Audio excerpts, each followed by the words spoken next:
আলাস্কায় শেষ হলো মার্কিন প্রেসিডেন্ট ডোনাল্ড ট্রাম্প আর রাশিয়ার প্রেসিডেন্ট ভ্লাদিমির পুতিনের বহুল আলোচিত বৈঠক।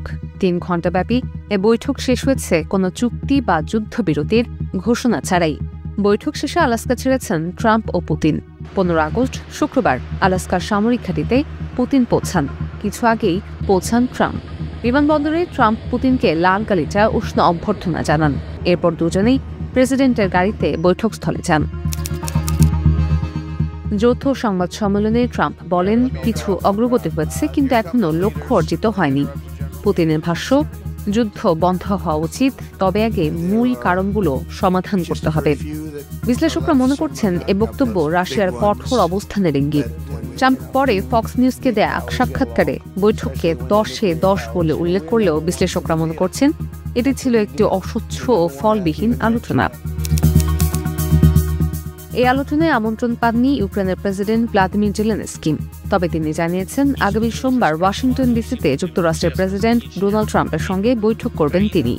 এর আগেই ট্রাম্প জানিয়েছিলেন বৈঠক শেষে তিনি ফোনে কথা বলবেন জেলেনস্কি ও ইউরোপীয় নেতাদের সঙ্গে। এই বৈঠক ব্যর্থ হওয়ার সম্ভাবনা মাত্র 25%। ট্রাম্পের আগে থেকে দেয়া আত্মবিশ্বাসী মন্তব্য বাস্তবতার সাথে মেলেনি। এতে তার কূটনৈতিক দক্ষতা নিয়ে প্রশ্ন তুলছেন অনেকেই। বিবিসির বিশ্লেষক অ্যান্থনি জুটার বলেন, ট্রাম্প নিজেকে চুক্তির কারিগর হিসেবে উপস্থাপন করার যে চেষ্টা করে আসছিলেন, আলাস্কা বৈঠকে তার সেই অবস্থান নষ্ট করেছে। কারণ তিনি নিজেই স্বীকার করেছেন যে কোনো চুক্তি হয়নি।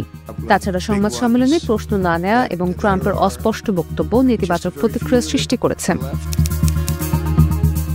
যৌথ সংবাদ সম্মেলনে পুতিন ইঙ্গিত দিয়েছেন পরবর্তী বৈঠক হতে পারে মস্কোয়। তবে ইউক্রেনের অংশগ্রহণ বা সম্ভাব্য কোনো চুক্তি নিয়ে কিছুই পরিষ্কার নয়।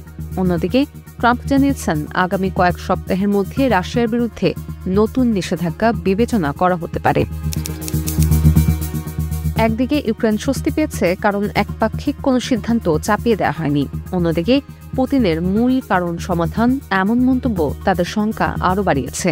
ক্রেমলিনের ভাষায় এর অর্থ দাঁড়ায় রাশিয়া এখনও ইউক্রেনকে স্বাধীন রাষ্ট্র হিসেবে মেনে নিতে পারেনি।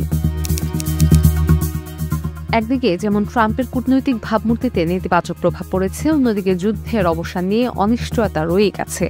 সব মিলিয়ে আলাস্কা বৈঠক যুদ্ধ থামানোর মতো কোনো সুনির্দিষ্ট সমাধান দিতে পারেনি।